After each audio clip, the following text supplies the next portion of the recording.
tous. Je suis sur une mission insertion au département de Lyon, à l'unité territoriale du Sénonais. J'ai le plaisir d'animer cette deuxième table ronde sur les accompagnements innovants des bénéficiaires du RSA dans le retour à l'emploi via les freins sociaux. J'excuse Laure Marticorina et Mme Gérard qui nous présentent cet après-midi comme tout est prévu. Et on a quand même beaucoup d'acteurs qui vont pouvoir parler des actions menées innovantes parce que méthodologie d'intervention collective auprès des du RSA accompagnée, orientée vers l'accompagnement social, en méthodologie collective, et puis des contenus un petit peu différents de ce qu'on a pu voir habituellement dans les accompagnements individuels dans le cadre du RSA. Donc il est intéressant pour les présenter. C'est pas exhaustif comme action, il y a d'autres actions ont été menées sur d'autres territoires, sur d'autres modalités, mais aussi des choses un petit peu innovantes. Et voilà, on a fait ce choix de pouvoir présenter cet après-midi les trois acteurs qui ont pu intervenir à différents moments du déploiement du politique d'insertion au département, l'SPIE, France Travail, pouvoir présenter cet après-midi tous ces sujets-là. On va commencer par faire une présentation des intervenants et aussi du contexte où les actions ont été menées. On va commencer par Nina du département sur l'action collective RSA sur le nord du département. Bonjour à toutes et à tous. Donc, je suis Nina Bianco, je suis CESF au conseil départemental à l'unité territoriale de Sens au service social. Donc moi je suis sur le secteur de la communauté de communes Nord, pour ceux qui connaissent un petit peu le territoire. Et donc sur ce secteur, parmi toutes les actions qu'on fait, on accompagne aussi les bénéficiaires du RSA, plutôt en individuel, normalement, dans notre mode d'intervention. Et donc là, la proposition, c'était de proposer aux personnes qu'on accompagne, aux bénéficiaires du RSA sur le territoire, une action collective pour lever les freins à l'insertion sociale et à la mobilité, en travaillant leur estime de soi. Voilà. Ensuite, on va présenter Madame Diameda pour MAGE. J'ai pas la voix qui porte autant, donc je vais prendre le micro quand même. Mathilda de Almeta, je suis intervenue auprès du conseil départemental de septembre 2022 à septembre 2023 dans le cadre de l'opération des 4000 où on est intervenu à 4 acteurs sur cet appel à projet pour remobiliser et accompagner de façon adaptée et hybride des personnes de longue durée dans le dispositif RSA. On avait des personnes d'environ plus de 5 ans jusqu'à 30 ans d'inactivité pour les bénéficiaires du dispositif. Merci. Monsieur Boiscline pour l'EPNAC, dans le cadre de la remobilisation sociale suite à déploiement de France Travail au niveau du département. Donc, bonjour, Adèle Boiscline.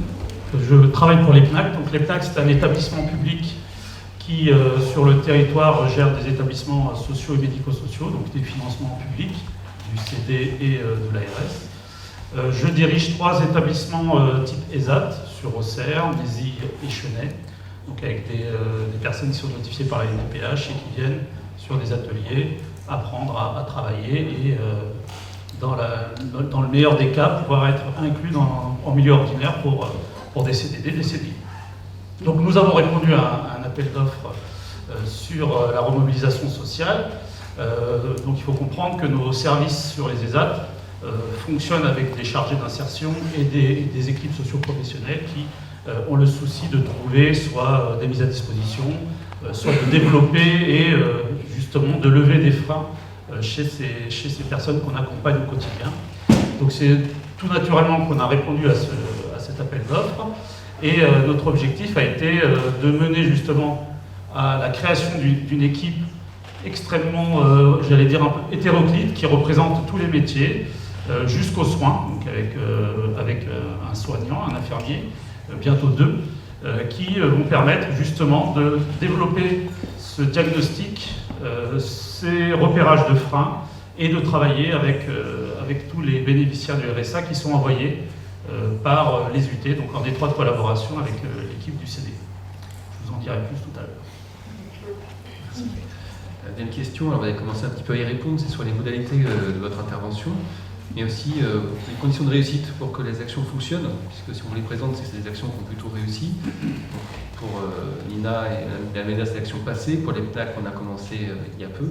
Et voilà, il y a déjà un premier retour d'expérience qui peut se faire sur déjà un bon mois pour le département et un peu plus sur les territoires expérimentaux du sud de Lyon.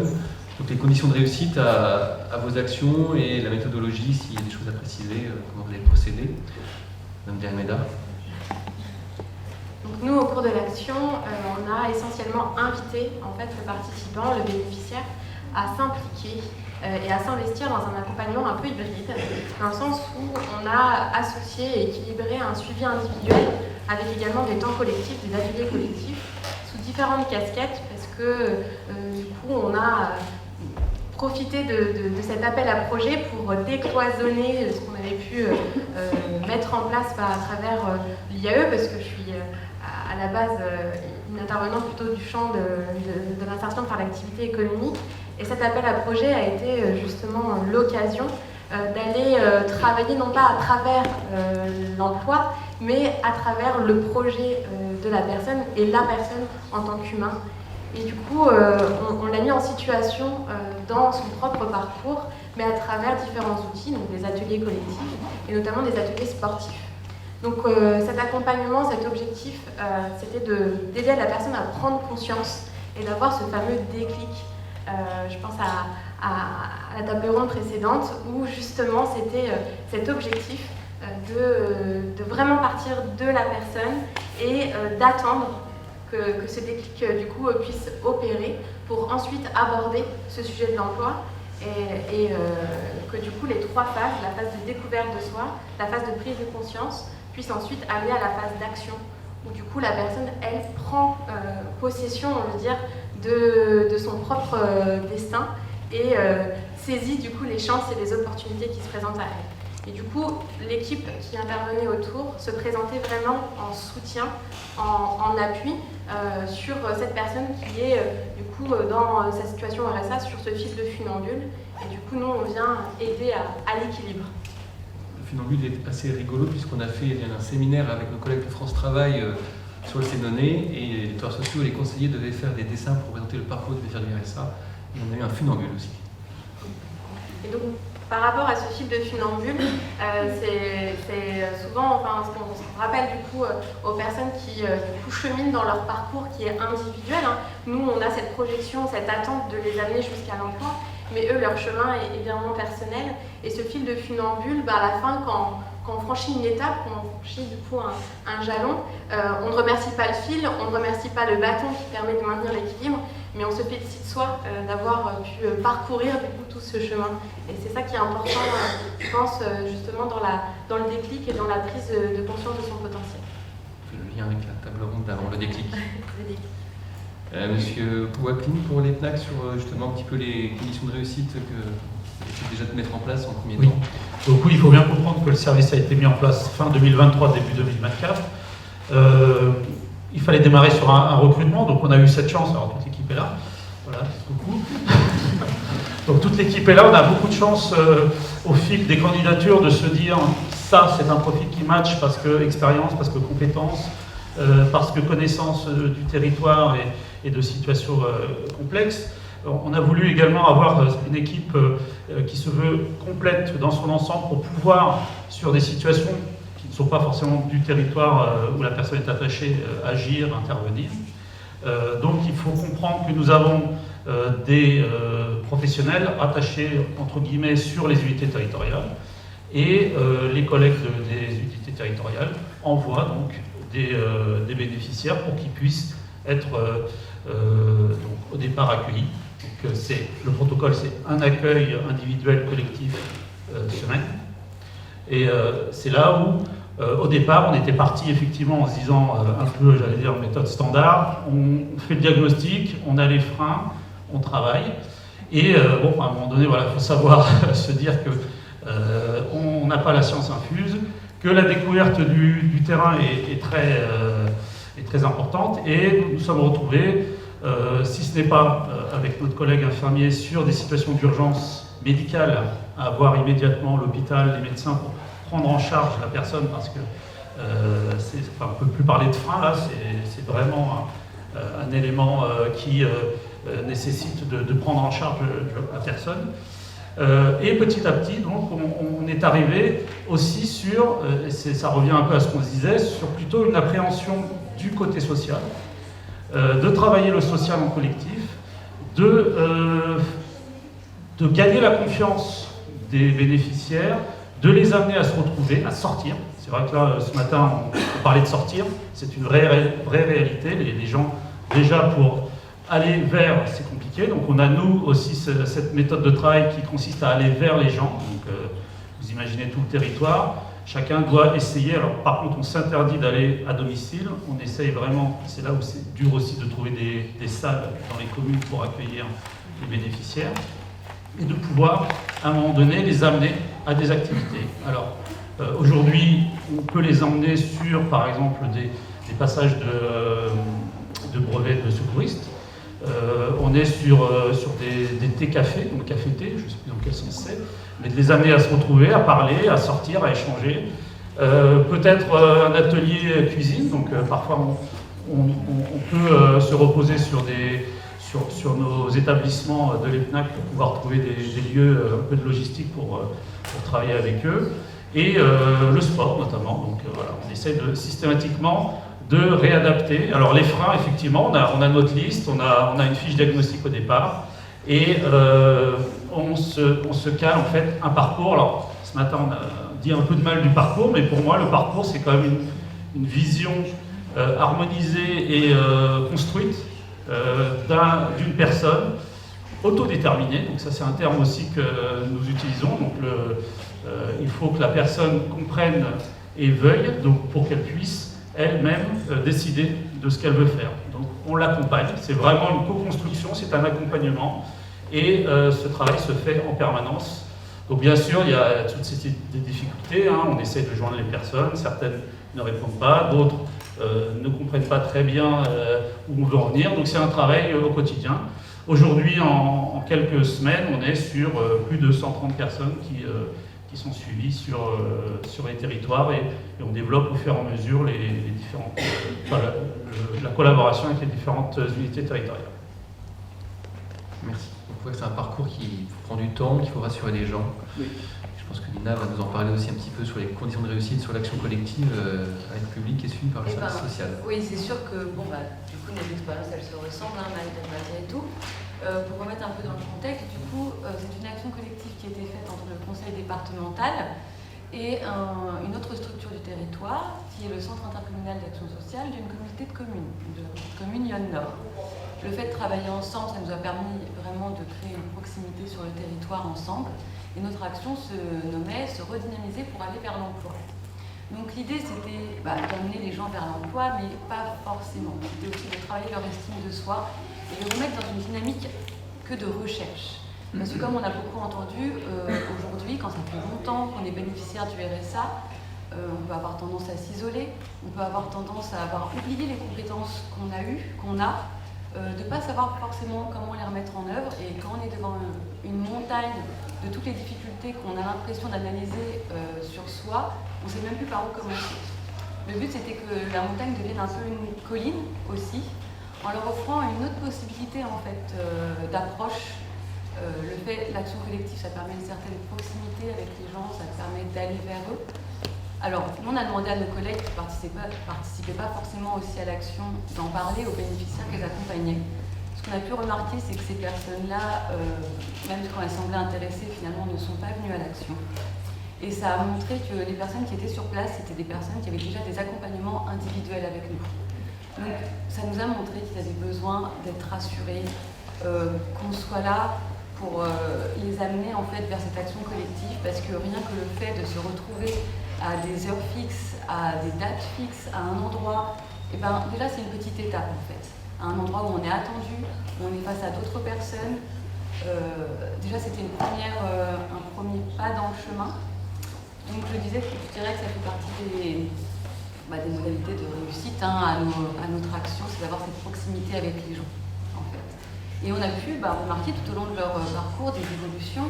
Là où aux premières séances, se retrouver dans un groupe où on sentait que c'était un petit peu compliqué, même dans la communication, et ben on a vu se créer entre les gens, voilà, des gens qui faisaient du covoiturage, parce qu'ils ont pu remarquer en échangeant qu'ils n'habitaient pas très loin, des personnes qui au début arrivaient un petit peu en jogging, ne savaient pas trop.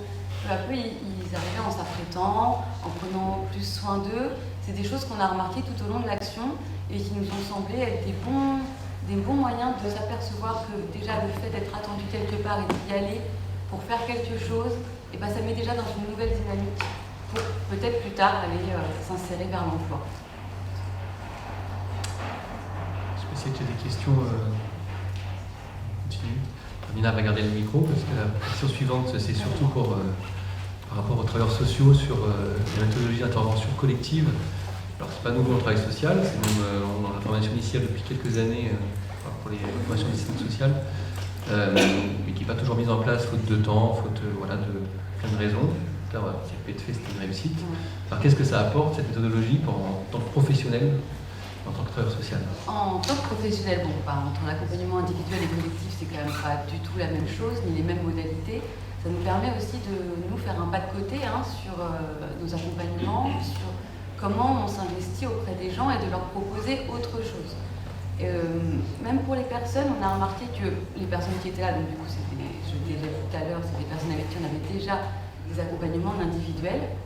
Donc on avait une relation de confiance qui était créée avec cette personne, et bien malgré tout, ils nous l'ont dit lors des bilans, ils nous ont redécouverts et nous on les a redécouverts aussi. C'est-à-dire que le collectif a aussi enrichi par la suite notre accompagnement individuel. Et ça, c'était très intéressant. C'est un peu comme si ils nous avaient humanisés, entre guillemets, et nous, ça nous a permis aussi de les voir au-delà des difficultés qu'il faut qu'on traite lors d'un rendez-vous, parce qu'après, on n'aura pas le temps et on ne les reverra pas tout de suite, et ainsi de suite. Là, on est passé sur un autre volet de l'accompagnement, où on prend plus le temps.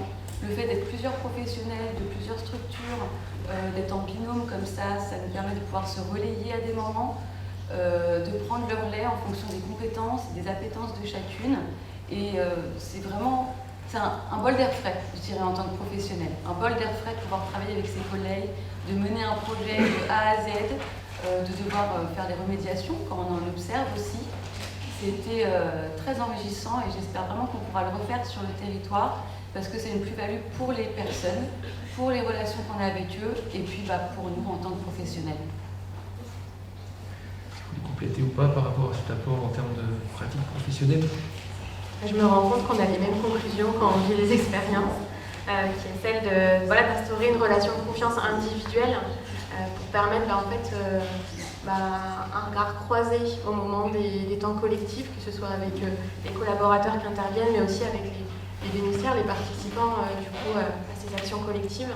Et ce dialogue ouvert, il change la donne en termes de perception, que ce soit du côté accompagnant que du côté accompagné. Et le fait d'entourer le bénéficiaire de plusieurs acteurs en même temps, ça permet aussi d'avoir un parcours qui reste, on va dire, on évite un risque de coupure du fil. Un risque de coupure du fil durant le parcours, parce qu'on l'a vécu nous aussi, en étant 3 sur l'appel à projet, que par moment, au bout de 2-3 rendez-vous d'un atelier collectif, on se disait, tiens, le prochain, on va changer d'acteur pour voir aussi comment les bénéficiaires se réagissent, et quand on sentait qu'une personne nous échappait un petit peu pour des raisons qui nous étaient inconnues, parce que la vie personnelle de la personne n'est pas transparente, même malgré les échanges, et le fait de changer, de pouvoir solliciter des acteurs comme le SAMS, comme d'autres acteurs sociaux, des acteurs aussi de l'insertion, de pouvoir changer de casquette et de continuer de conserver ce fil avec le bénéficiaire, c'était vraiment au moment des ateliers collectifs qu'on s'en rendait compte que c'était nécessaire. Voilà un petit peu pour le retour. Merci. Je vois peut-être dire un autre sujet. Sur ce sujet, on démarre, mais on a beaucoup d'espoir effectivement de pouvoir partager entre ces deux univers nos compétences et notre savoir-faire pour amener en fait à ce que nos pratiques soient dirigées, orientées vers ce qu'on appelle le milieu ordinaire, donc l'extérieur, pour que tout le monde puisse se retrouver et travailler ensemble. On a parlé un petit peu de la pratique professionnelle, un petit peu le retour d'expérience sur...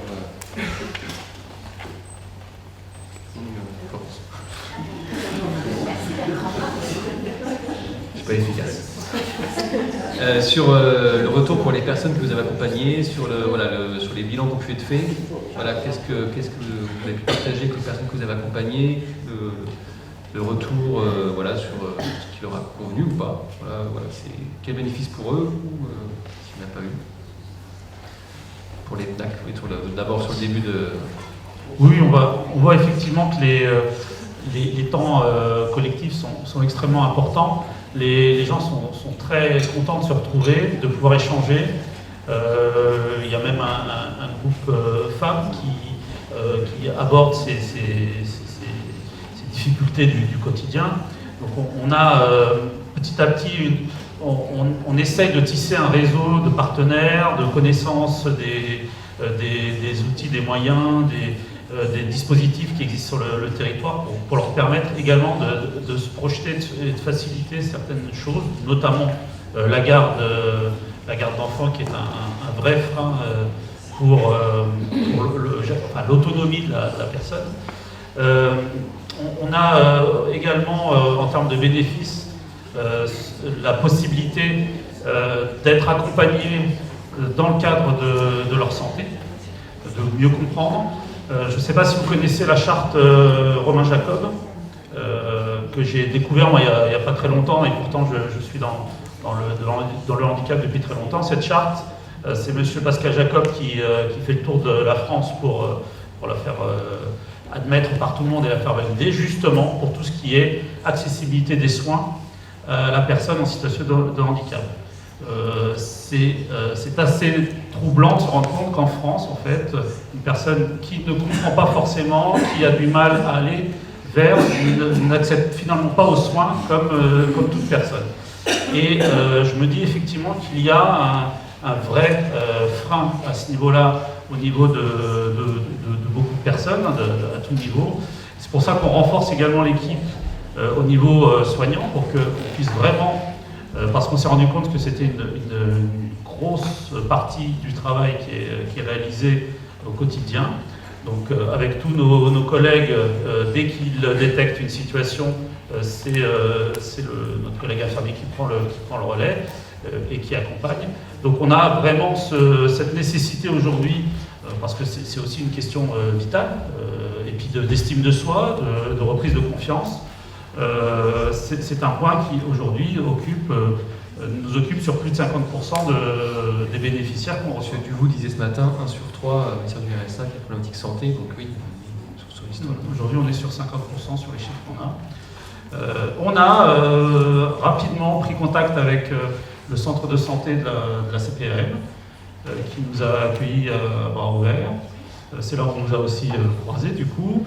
Donc on se dit, il y a des choses, il faut à tout prix que non seulement nous, on apprenne à les connaître, mais qu'on puisse amener, accompagner tout le monde vers ces dispositifs qui existent et qui attendent de pouvoir aider.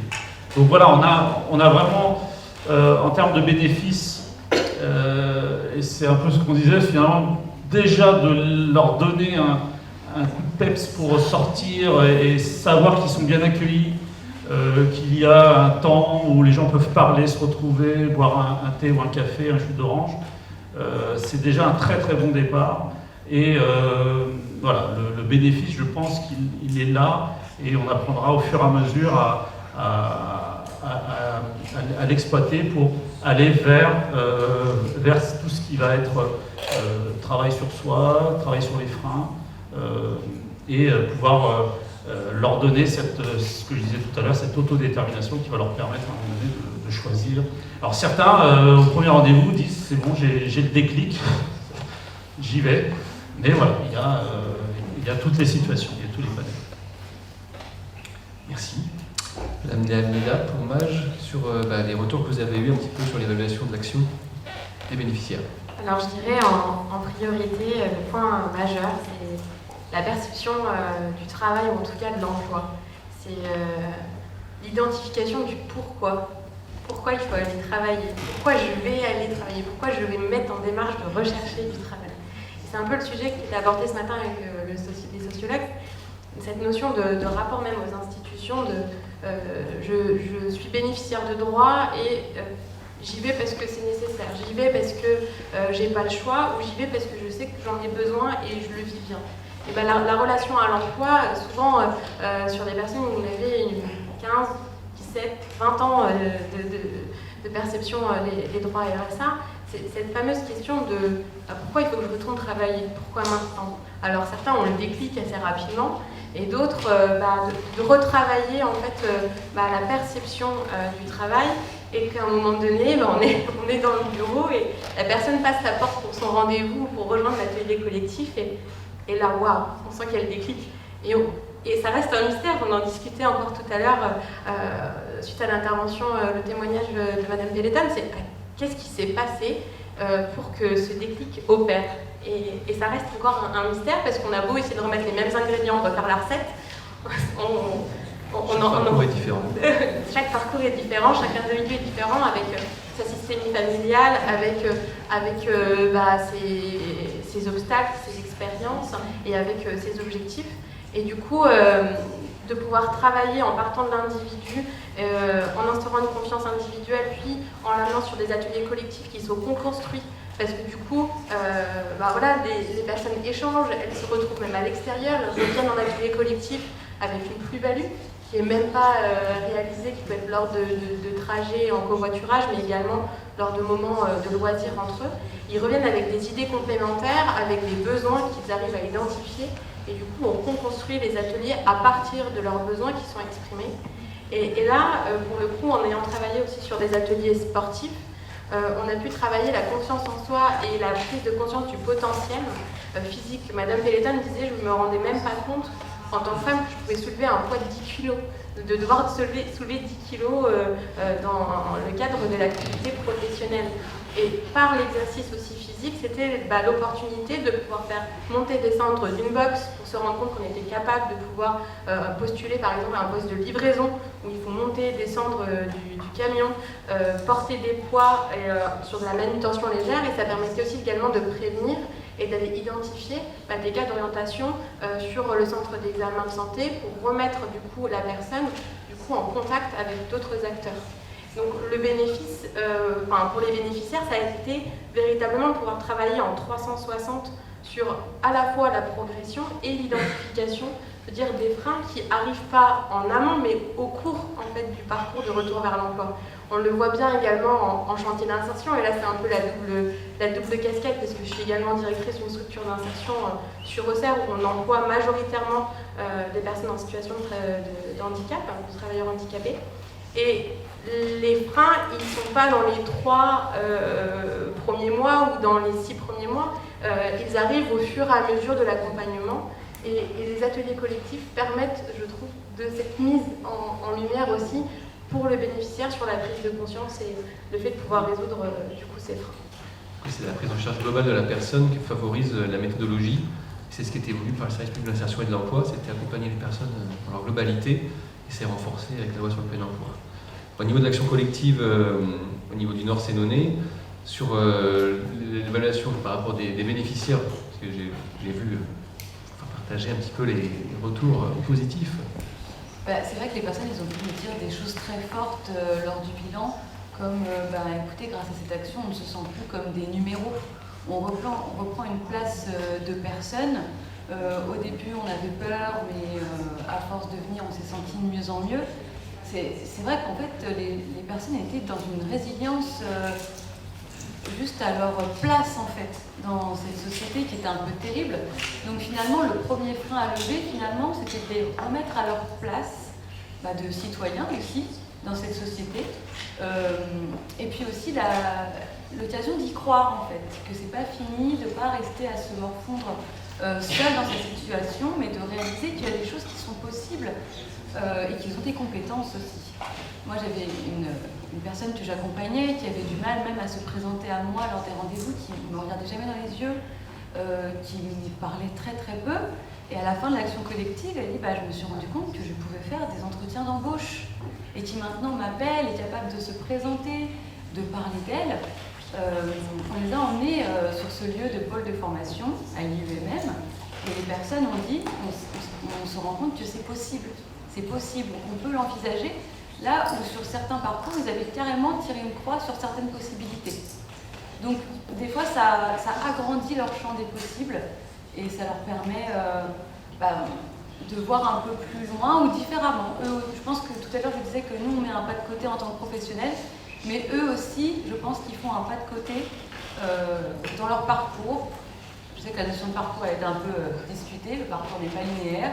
Et ben eux, ils peuvent faire un petit pas de côté sur leur parcours et peut-être le prendre d'une autre manière ou par un autre côté pour aller vers des projections futures.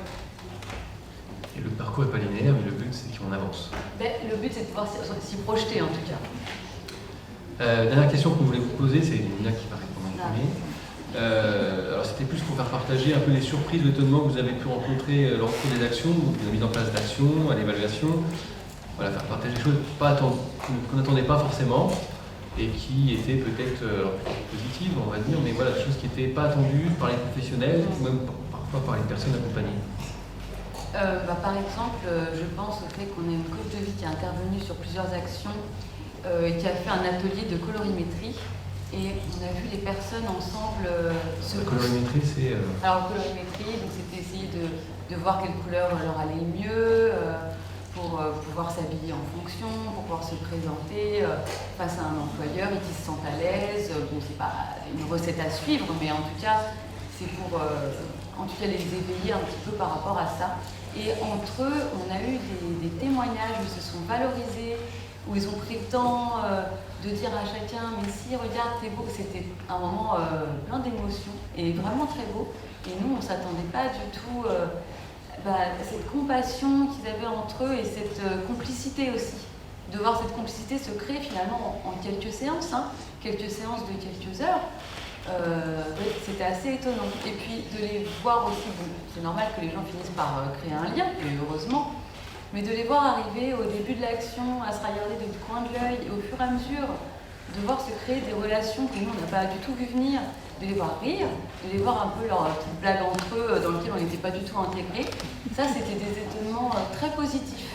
Et on s'est dit, voilà, rien que pour ça, déjà, l'action, elle est réussie, parce qu'ils repartiront avec quelque chose, et comme je disais tout à l'heure, ils se remettent à une bonne place, en fait, à une place qui leur permet de se projeter. Merci. Almeda.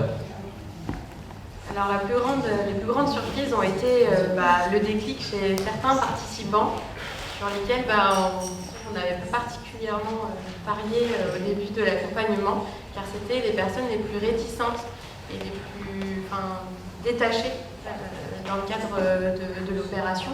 Elles venaient en rendez-vous parce qu'il fallait venir. Et puis un jour, elles arrivent et elles nous disent « Bon, allez, on parle d'emploi, qu'est-ce que je peux faire maintenant ? Je peux aller où ? Parce que là, je suis motivée et c'était maintenant. Et du coup, c'était ces moments-là où finalement, on se demandait quelle était la contribution, la plus-value qu'on avait véritablement apportée, si ce n'est d'avoir été disponible et à l'écoute et d'avoir pu résoudre des freins et se dire là ça a été vraiment des grandes surprises de se dire waouh, ok, cette personne-là, on s'imaginait qu'il aurait fallu beaucoup plus de temps, voire peut-être juste laisser encore d'autres freins remonter à la surface qui n'étaient pas encore identifiés et finalement le déclic a opéré durant les 12 mois d'accompagnement. Et après, je dirais l'impact 360 au niveau de la famille et des amis, l'entourage.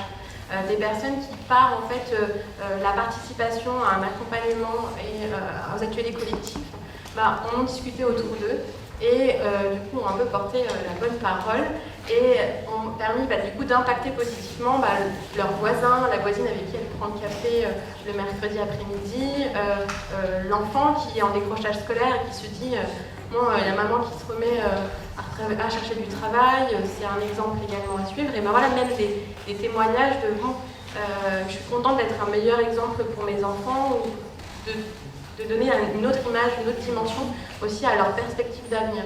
Et ça, c'était vraiment une belle surprise parce que quand on accompagne un individu, on ne s'attend pas à toucher du coup d'autres personnes autour de lui. Et du coup, ça, c'était vraiment une belle surprise. Bon, après, on ne rentrera pas dans le détail de chaque situation, mais ça a été vraiment très riche d'accompagner ces 65 personnes. Je Monsieur Boisclin, des premières surprises par rapport au déploiement de tremplin? Alors déjà, sur 3 niveaux, je tiens quand même on a réussi à réunir une belle équipe et aujourd'hui, on a encore des professionnels qui sont très motivés pour venir travailler sur ce champ-là, sur ce terrain, malgré que ce soit un CDD, malgré qu'on ait fait ça vite dans un créneau très, très restreint.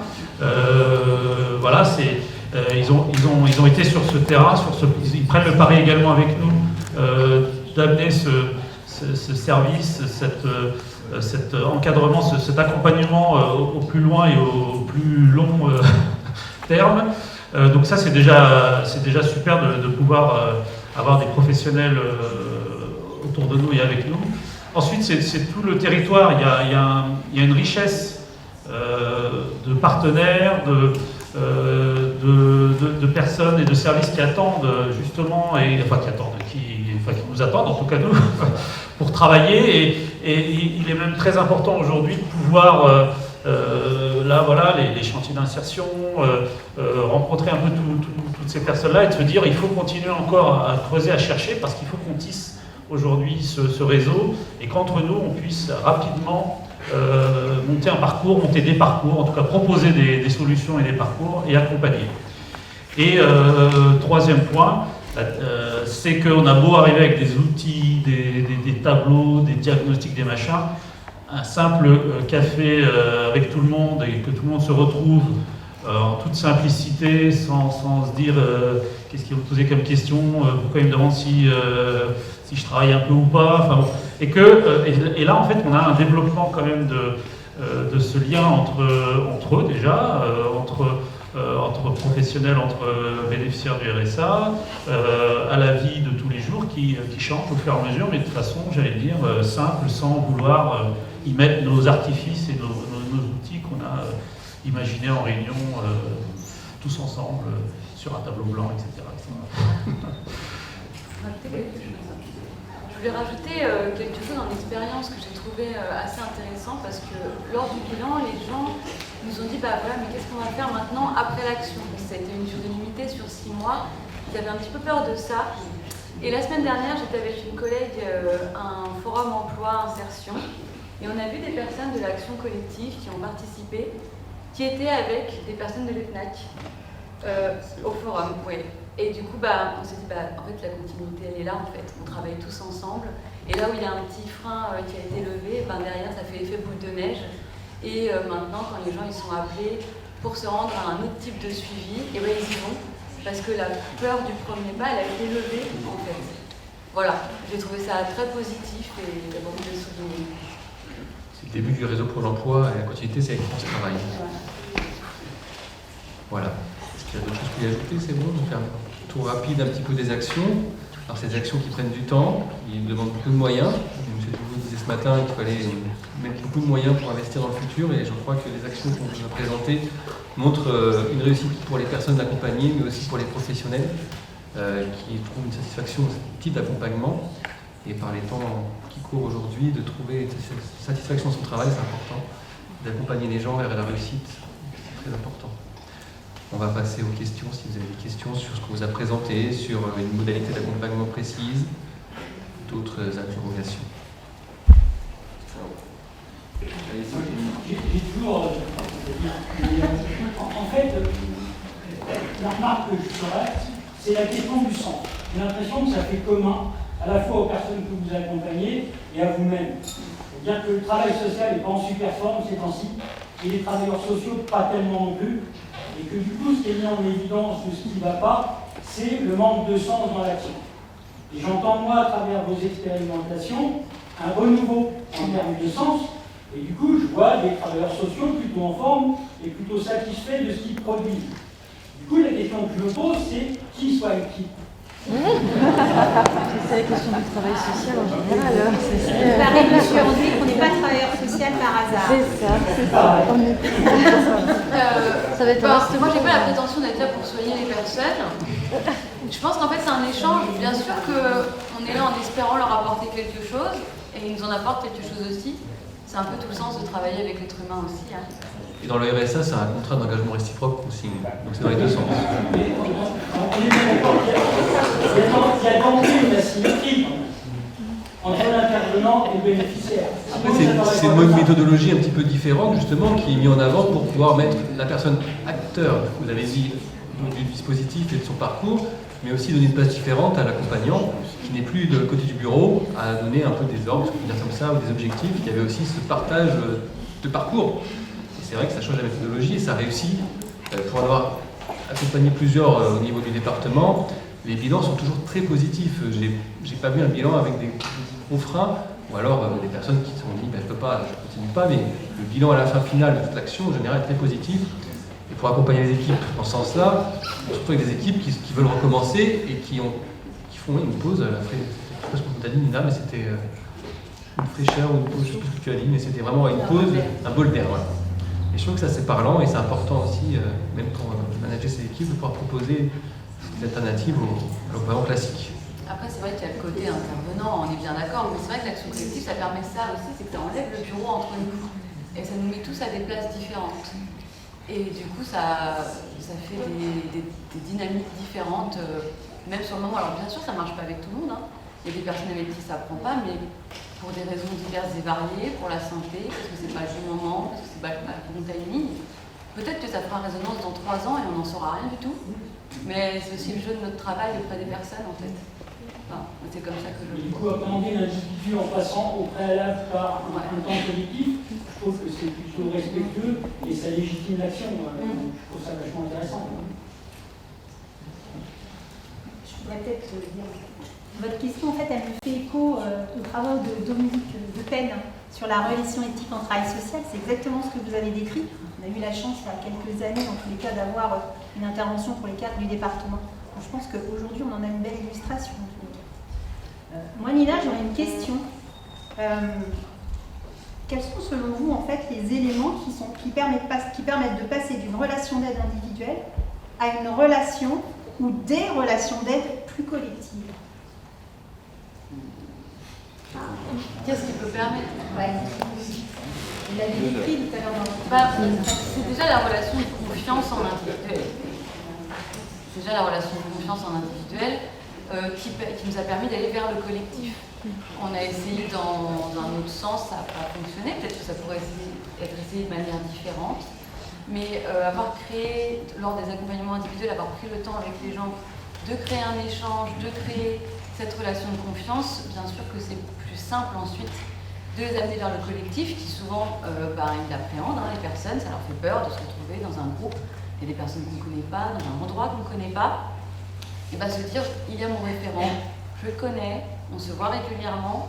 Au début, je pense que c'est un peu comme la petite bouée au cas où, et puis en fait, une fois dans l'action collective, il oublie assez vite ça.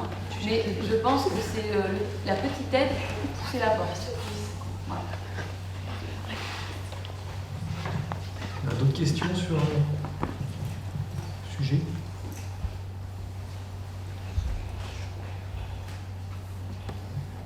C'est des actions qu'on renouvelle régulièrement en territoire, au niveau départemental, sur tout ce qui est prestations, action des appels à projets en fonction de la politique d'insertion qui est déployée.